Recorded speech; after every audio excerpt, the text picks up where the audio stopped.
Critias. Then listen, Socrates, to a strange tale, which is, however, certainly true, as Solon, who was the wisest of the 7 sages, declared. He was a relative and a great friend of my great-grandfather, Dropidas, as he himself says in several of his poems, and Dropidas told Critias, my grandfather, who remembered and told us, and there were of old great and marvellous actions of the Athenians, which have passed into oblivion through time and the destruction of the human race, and one in particular, which was the greatest of them all, the recital of which will be a suitable testimony of our gratitude to you. Socrates. Very good. And what is this ancient, famous action of which Critias spoke? Not as a mere legend, but as a veritable action of the Athenian state, which Solon recounted? Critias. I will tell an old world story, which I heard from an aged man. For Critias was, as he said, at that time nearly 90 years of age, and I was about 10 years of age. Now the day was that day of the Apaturia, which is called the registration of youth, at which, according to custom, our parents gave prizes for recitations, and the poems of several poets were recited by us boys, and many of us sung the poems of Solon, which were new at the time. One of our tribe, either because this was his real opinion, or because he thought that it would please Critias, said that in his judgment Solon was not only the wisest of men, but the noblest of poets. The old man, I well remember, brightened up at this and said, smiling, Yes, I mean, Yanda, if Solon had only, like the other poets, made poetry the business of his life, and had completed the tale which he brought with him from Egypt, and had not been compelled, by reason of the factions and troubles which he found stirring in this country when he came home, to attend to other matters, in my opinion he would have been as famous as Homer or Hesiod or any poet. And what was that poem about, Critias? Said the person who addressed him. About the greatest action which the Athenians ever did, and which ought to have been most famous, but which through the lapse of time and the destruction of the actors has not come down to us. Tell us, said the other, the whole story, and how, from whom Solon heard this veritable tradition. He replied, At the head of the Egyptian delta, where the river Nile divides, there is a certain district which is called the district of Sais, and the great city of the district is also called Sais, and is the city from which Amasis the king was sprung. And the citizens have a deity who is their foundress. She is called, in the Egyptian tongue, Neith, which is asserted by them to be the same whom the Hellenes call Athene. Now the citizens of this city are great lovers of the Athenians, and say in some way that they are related to them. Thither came Solon, who was received by them with great honour, and he asked the priests, who were most skilful in such matters, about antiquity, and made the discovery that neither he nor any other Hellene knew anything worth mentioning about the times of old. On one occasion, when he was drawing them on to speak of antiquity, he began to tell about the most ancient things in our part of the world, about Voronezh, who is called the first, and about Niobe, and after the deluge, to tell of the lives of Deucalion and Pyrrha, and he traced the genealogy of their descendants and attempted to reckon how many years old were the events of which he was speaking, and to give the dates. Whereupon one of the priests, who was of very great age, said, "O Solon, Solon, you Hellenes are but children, and there is never an old man who is a Hellene." Solon, hearing this, said, "What do you mean?" "I mean to say," he replied, "that in mind you are all young. There is no opinion handed down among you by ancient tradition, nor any science which is hoary with age. And I will tell you the reason of this. There have been, and there will be again, many destructions of mankind, arising out of many causes. There is a story, which even you have preserved, that once upon a time, Python, the son of Helios, having yoked the steeds in his father's chariot, because he was not able to drive them in the path of his father, burnt up all that was upon the earth, and was himself destroyed by a thunderbolt. Now this has the form of a myth, but really signifies a declination of the bodies moving around the earth and in the heavens, and a great conflagration of things upon the earth recurring at long intervals of time. When this happens, those who live upon the mountains and in dry and lofty places are more liable to destruction than those who dwell by rivers or on the seashore. And from this calamity, the Nile, who is our never-failing Saviour, saves and delivers us. When, on the other hand, the gods purge the earth with a deluge of water, among you herdsmen and shepherds on the mountains are the survivors, whereas those of you who live in cities are carried by the rivers into the sea. But in this country, neither at that time nor at any other does the water come above on the fields, having always a tendency to come up from below, for which reason the things preserved here are said to be the oldest. The fact is that wherever the extremity of winter frost or of summer sun does not prevent, the human race is always increasing at times, and at other times diminishing in numbers.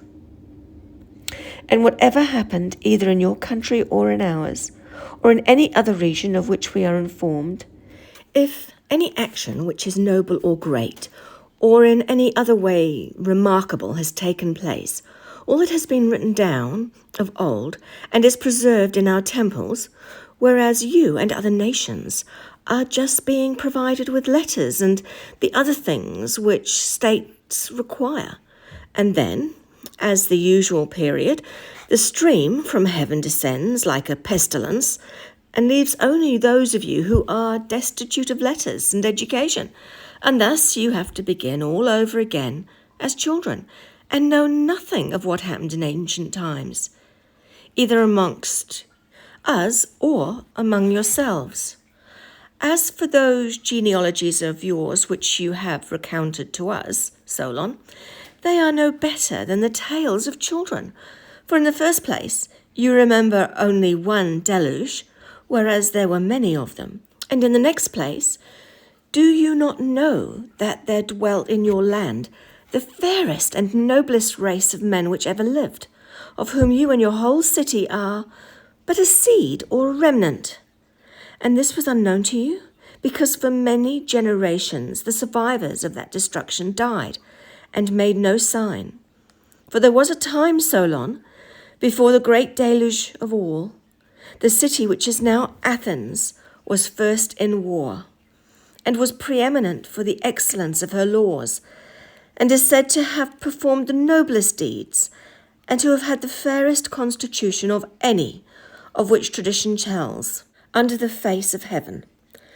Solon marvelled at this, and earnestly requested the priest to inform him exactly and in order about these former citizens. "You are welcome to hear about them, Solon," said the priest, "both for your own sake and for the sake of the city, and above all for the sake of the goddess, who is the common patron and protector and educator of both our cities. She founded your city 1,000 years before ours, receiving from the earth and Hephaestus the seed of your race, and then she founded ours, the constitution of which is set down in our sacred registers as 8,000 years old. As touching the citizens of 9,000 years ago, I will briefly inform you of their laws and of the noblest of their actions, and the exact particulars of the whole we will thereafter go through at our leisure in the sacred registers themselves. If you compare these very laws to your own, you will find that many of ours are the counterpart of yours, as they were in the olden time. In the first place, there is a caste of priests which is separated from all the others. Next, there are the artificers, who exercise their several crafts by themselves and without admixture of any other. And also there is a class of shepherds, and that of hunters, as well as that of husbandmen. And you will observe too that the warriors in Egypt are separated from the other classes, and are commanded by the law only to engage in war. Moreover, the weapons with which they are equipped are shields and spears, and this the goddess taught first amongst you, and then in Asiatic countries, and we among the Asiatics first adopted. Then as to wisdom, do you observe what care the Lord took from the very first, searching out and comprehending the whole order of things, down to prophecy and medicine, the latter with a view to health, and out of these divine elements, drawing what was needful for human life, and adding every sort of knowledge that was connected with them. All this order and arrangement the goddess first imparted to you when establishing your city, and she chose the spot of earth in which you were born, because she saw that the happy temperament of the seasons in that land would produce the wisest of men. Wherefore the goddess, who was a lover both of war and wisdom, selected and first of all settled that spot which was most likely to produce men likest herself. And there you dwelt, having such laws as these, and better ones still, and excelled all mankind in virtue, as became the children and disciples of the gods. Many great and wonderful deeds are recorded of your state in our histories, but one of them exceeds all the rest in greatness and valour. For these histories tell of a mighty power, which was aggressing wantonly against the whole of Europe and Asia, and to which your city put an end. This power came forth out of the Atlantic Ocean, for in those days the Atlantic was navigable, and there was an island situated in front of the straits, which you call the columns of Hercules. The island was larger than Libya and Asia put together, and was the way to other islands, and from the islands you might pass through the whole of the opposite continent, which surrounded the true ocean. For this sea, which is within the straits of Hercules, is only a harbour, having a narrow entrance, but that the other is a real sea, and the surrounding land may be most truly called a continent. Now, in the island of Atlantis, there was a great and wonderful empire, which had rule over the whole island, and several others as well, as over parts of the continent, and besides these, they subjected the parts of Libya within the columns of Hercules as far as Egypt, and of Europe as far as Tyrrhenia. The vast power thus gathered into one endeavoured to subdue at one blow our country and yours, and the whole land which was within the straits. And then, Solon, your country shone forth in the excellence of her virtue and strength among all mankind, for she was the first in courage and military skill, and was the leader of the Hellenes. And when the rest fell off from her, being compelled to stand alone, after having undergone the very extremity of danger, she defeated and triumphed over the invaders, and preserved from slavery those who were not yet subjected, and freely liberated all the others who dwelt within the limits of Hercules. But afterward there occurred violent earthquakes and floods, and in a single day and night of rain, all your warlike men in a body sank into the earth, and the island of Atlantis, in like manner, disappeared, and was sunk beneath the sea. And that is the reason why the sea in those parts is impassable and impenetrable, because there is such a quantity of shallow mud in the way, and this was caused by the subsidence of the island. End Plato's Dialogues, 2, page 517, Timaeus. But in addition to the gods whom you have mentioned, I would especially invoke Mnemosyne, for all the important part of what I have to tell you is dependent on her favour, and if I can recollect and recite enough of what she said by the priests and brought hither by Solon, I doubt not that I shall satisfy the requirements of this theatre. To that task, then, I will at once address myself. Let me begin by observing first of all that 9,000 was the sum of years which had elapsed since the war which was said to have taken place between all those that dwelt outside the pillars of Hercules and those who dwelt within them. This war I am now to describe. Of the combatants on the one side, the city of Athens was reported to have been the ruler and to have directed the contest, and the combatants on the other side were led by the kings of the islands of Atlantis, which, as I was saying, once had an extent greater than that of Libya and Asia, and when afterward sunk by an earthquake, became an impassable barrier of mud to voyagers sailing from hence to the ocean. The progress of the history will unfold with the various tribes of barbarians and Hellenes which then existed, as they successively appear on the scene.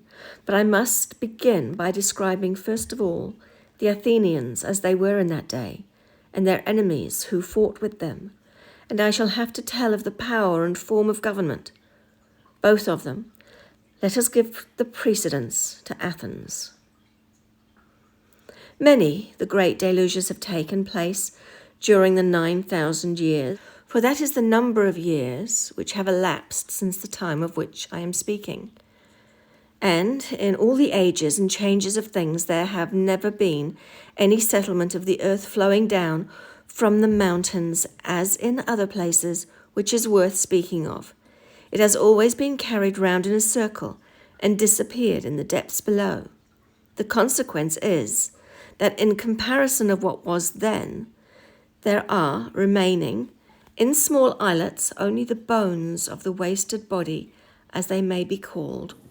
All the richer and softer parts of the soil have fallen away, and the mere skeleton of the country being left.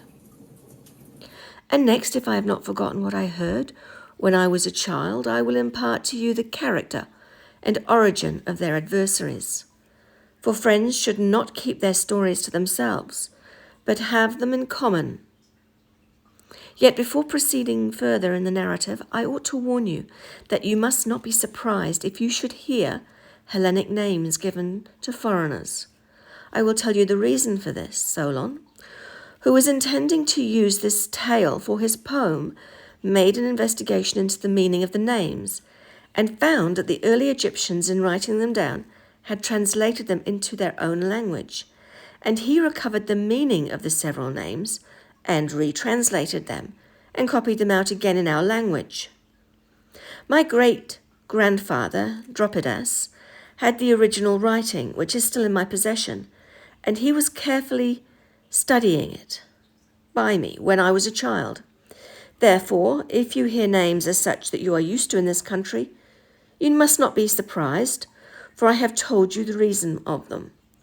The tale, which was after great length, began as follows. I have therefore remarked in speaking of the allotments of the gods, that they distributed the whole earth into portions differing in extent, and made themselves temples and sacrifices.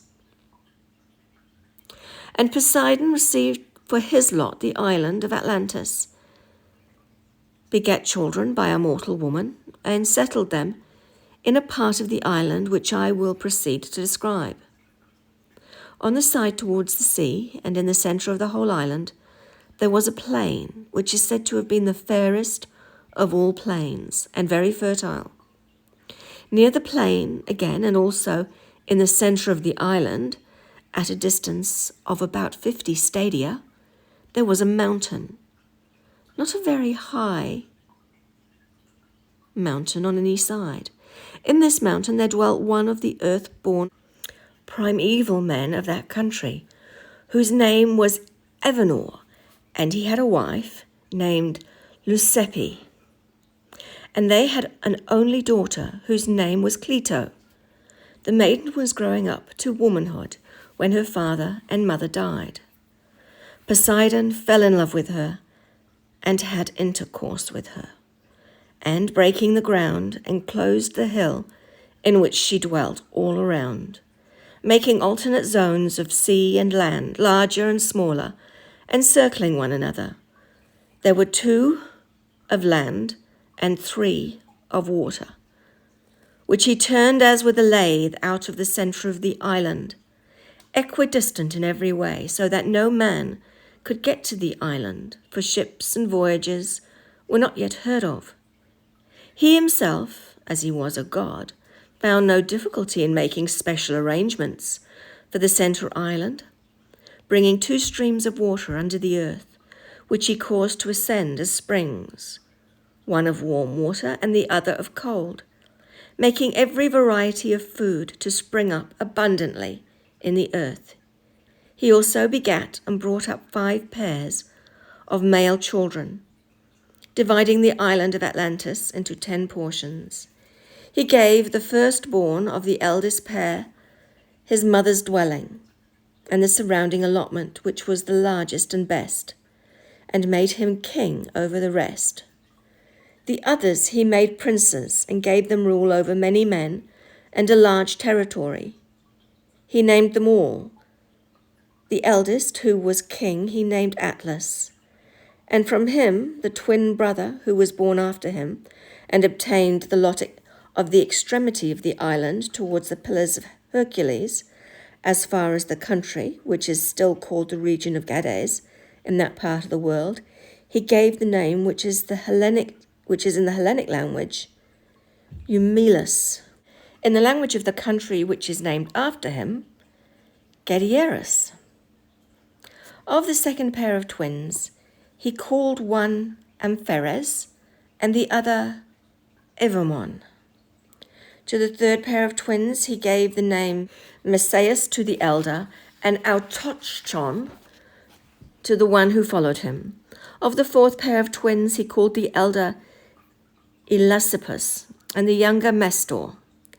And of the fifth pair he gave to the elder the name Azaz, and to the younger Diaphrepes. All these and their descendants were the inhabitants and rulers of divers islands in the open sea. And also it has been already said they held sway in the other direction over the country within the pillars as far as Egypt and Tyrrhenia.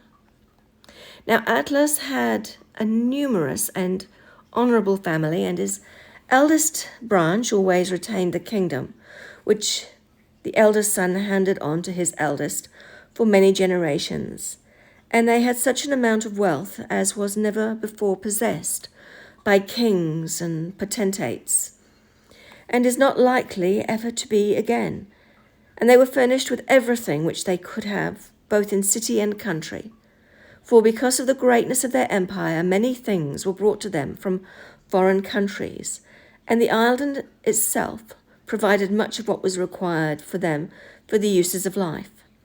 In the first place, they dug out of the earth whatever was to be found there, minerals as well as metal, and that which was now only a name, and was something more than a name, orichalcum, was dug out of the earth in many parts of the island, and, with the exception of gold, was esteemed the most precious metals of all amongst men in those days. There was an abundance of wood for carpenters' work, and sufficient maintenance for tame and wild animals. Moreover, there was a great number of elephants in the island, and there was provision for animals of every kind, both for those which live in lakes and marshes and rivers, and also for those which live in mountains and on plains. And therefore for the animal which is the largest and most voracious of them all. Also whatever fragrant things there are in the earth, whether roots or herbage, or woods, or distilling drops of flowers or fruits, grew and thrived in that land.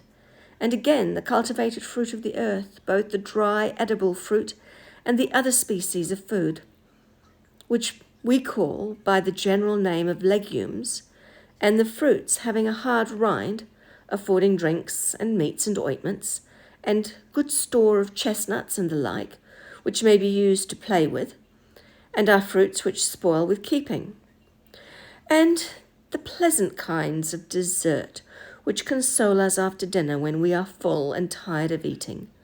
All these, that sacred island, lying beneath the sun, brought forth fair and wondrous in infinite abundance. All these things they received from the earth, and they employed themselves in constructing their temples and palaces and harbours and docks. And they arranged the whole country in the following manner. First of all, they bridged over the zones of sea which surrounded the ancient metropolis, and made a passage into and out of the royal palace. And then they began to build the palace in the habitation of the god and their ancestors.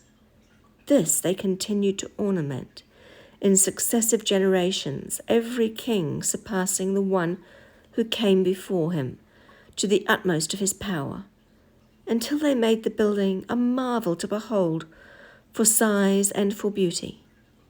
And, beginning from the sea, they dug a canal 300 feet in width and 100 feet in depth, and 50 stadia in length, which they carried through to the outermost zone, making a passage from the sea up to this, which became a harbour, and leaving an opening sufficient to enable the largest vessels to find ingress. Moreover, they divided the zones of land which parted the zones of sea, constructing bridges of such a width as would leave a passage for a single trireme to pass out of, one into the other, and roofed them over. And there was a way underneath for the ships, for the banks of the zones were raised considerably above the water. Now the largest of the zones into which a passage was cut from the sea was 3 stadia in breadth, and the zone of land which came next of equal breadth. But the next 2, as well as the zone of water as of land, were 2 stadia, and the one which surrounded the central island was a stadium only in width. The island in which the palace was situated had a diameter of 5 stadia. This and the zones and the bridge, which was the 6th part of a stadium in width, they surrounded by a stone wall on either side, placing towers and gates on the bridges where the sea passed in. The stone which was used in the work they quarried from underneath the central island and from underneath the zones on the outer as well as the inner side. One kind of stone was white, another black, and a third red.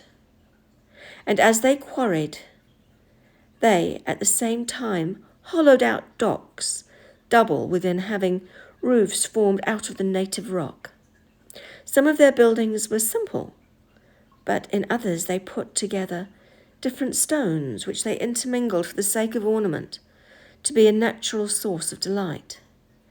The entire circuit of the wall which went round the outermost one they covered with a coating of brass, and the circuit of the next wall they coated with tin, and the third, which encompassed the citadel, flashed with the red light of orichalcum. The palaces in the interior of the citadel were constructed in this wise. In the centre was a holy temple dedicated to Plato and Poseidon, which remained inaccessible and was surrounded by an enclosure of gold. This was the spot in which they originally begat the race of the 10 princes, and thither they annually brought the fruits of the earth in their season from all the 10 portions, and performed sacrifices to each of them. Here too was the Poseidon's own temple, of a stadium in length and half a stadium in width, and of a proportionate height, having a sort of barbaric splendor. All the outside of the temple, with the exception of the pinnacles, they covered with silver, and the pinnacles with gold. In the interior of the temple the roof was of ivory, adorned everywhere with gold and silver and orichalcum. All the other parts of the walls and pillars and floor they lined with orichalcum. In the temple they placed statues of gold. There was the god himself standing in a chariot, the charioteer of 6 winged horses, and of such a size that he touched the roof of the building with his head. Around him there were 100 nereids riding on dolphins, for such was thought to be the number of them in that day. There were also in the interior of the temple other images which had been dedicated by private individuals, and around the temple on the outside were placed statues of gold of all the 10 kings and of their wives, and there were many other great offerings, both of kings and of private individuals, coming both from the city itself and foreign cities over which they held sway. There was an altar, too, which in size and workmanship corresponded to the rest of the work, and there were palaces in like manner which answered to the greatness of the kingdom and the glory of the temple. In the next place they used fountains, both of cold and hot springs. These were very abundant, and both kinds wonderfully adapted to use by reason of the sweetness and elegance of their waters. They constructed buildings about them and planted suitable trees, also cisterns, some open to the heaven, others which they roofed over, to be used in winter as warm baths. There were the king's baths and the baths of private persons, which were kept apart. Also separate baths for women, and others again for horses and cattle, and to them they gave as much adornment as was suitable for them. The water which ran off they carried to some grove of Poseidon, where they were growing all manner of trees of wonderful height and beauty, owing to the excellence of the soil. The remainder was conveyed by aqueducts, which passed over the bridges to the outer circles, and there were many temples built and dedicated to many gods. Also gardens and places of exercise, some for men and some are set apart for horses, in both of the 2 islands formed by the zones.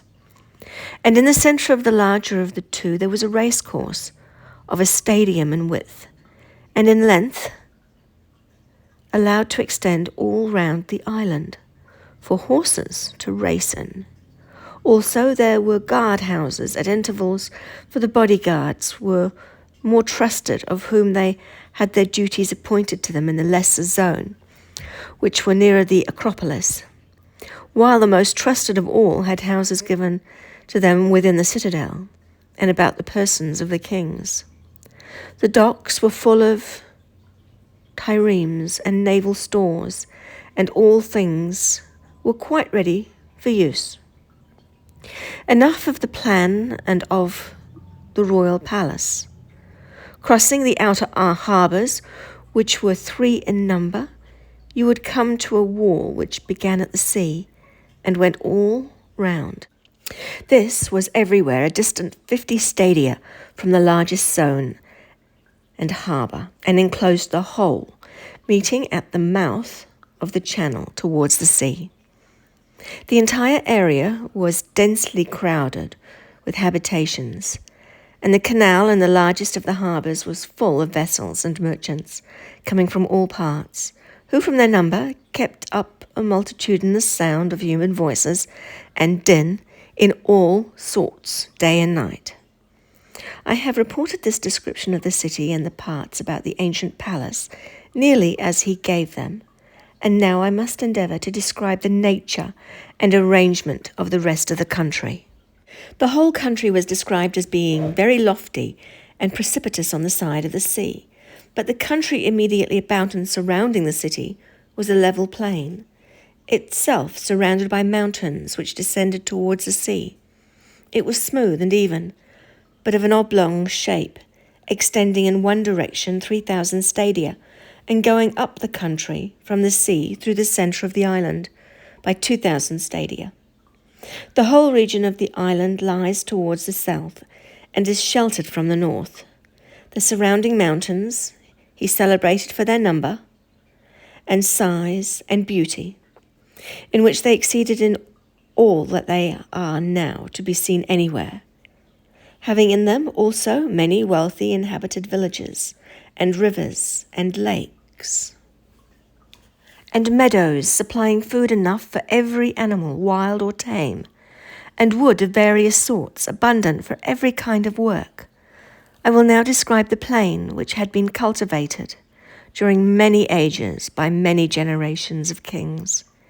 It was rectangular and for the most part straight and oblong, and what it wanted of the straight line followed the line of the circular ditch.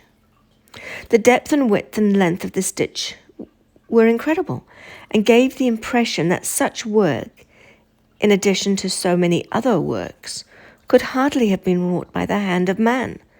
But I must say, what I have heard, it was excavated to the depth of 100 feet, and its breadth was a stadium everywhere. It was carried round the whole of the plain, and was 10,000 stadia in length.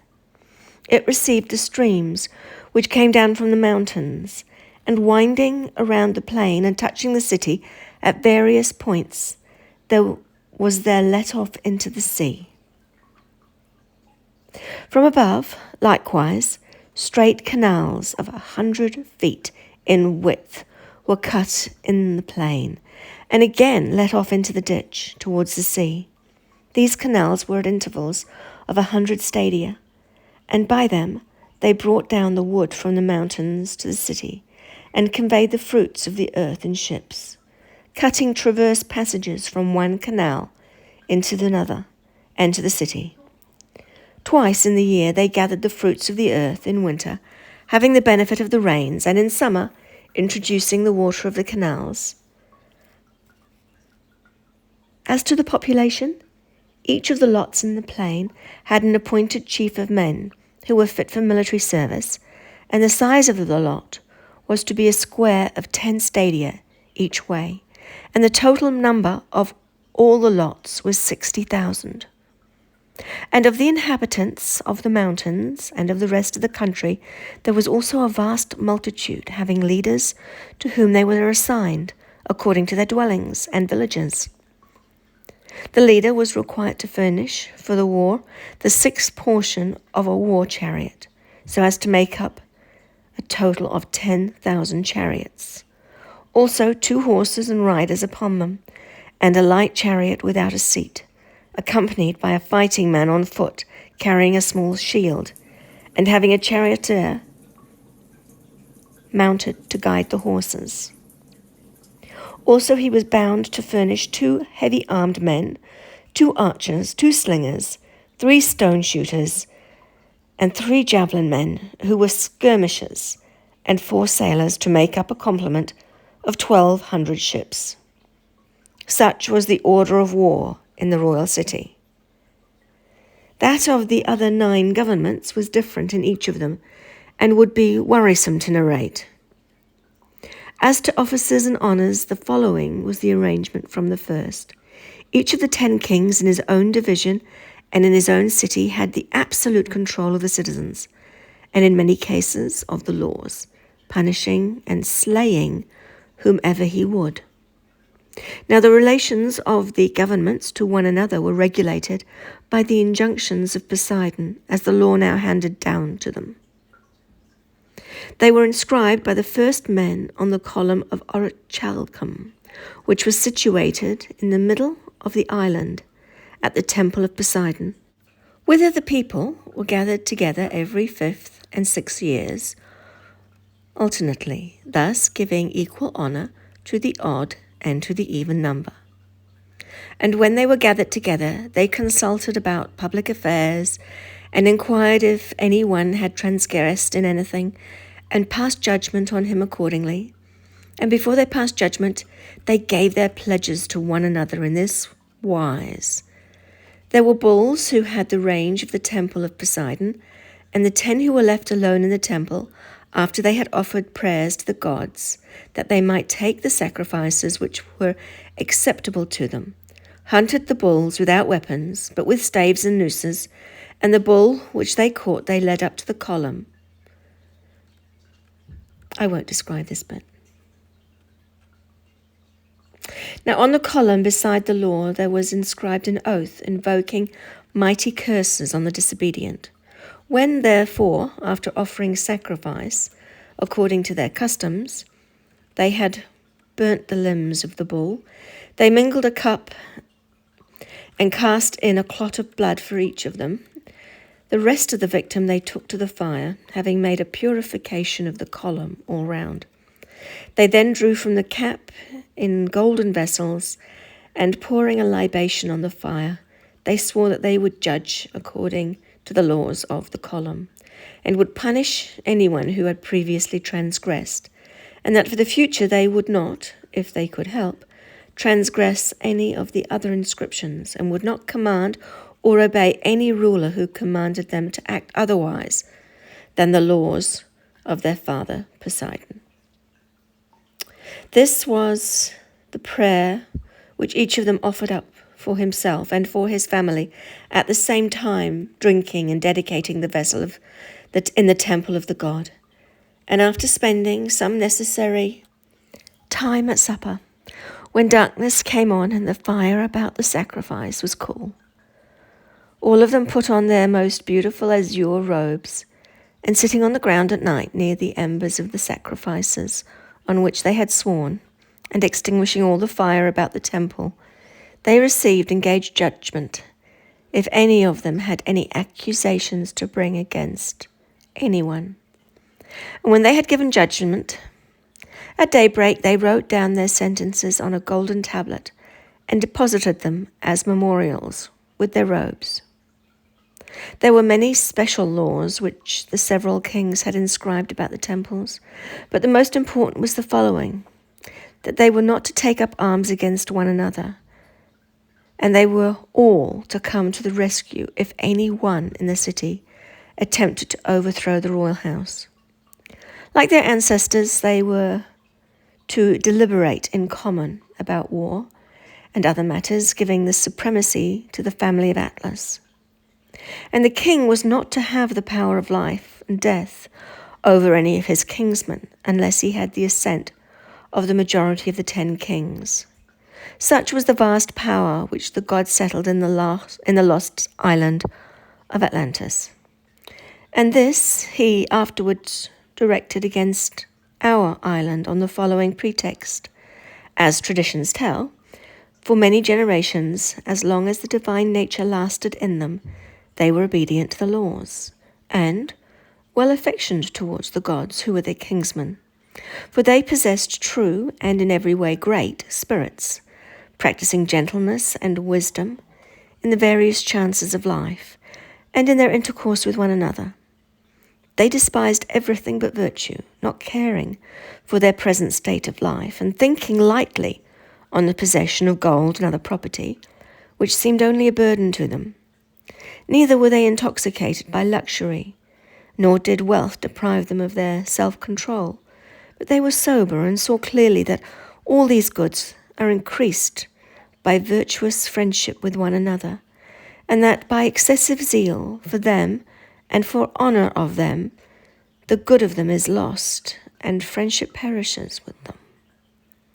By such reflections, and by the continuance in them of a divine nature, all that which we have described waxed and increased in them. But when this divine portion began to fade away in them, and became diluted too often, and with too much of the mortal admixture, and the human nature got the upper hand, then they, being unable to bear their fortune, became unseemly, and to him who had an eye to see, they began to appear base, and had lost the fairest of their precious gifts.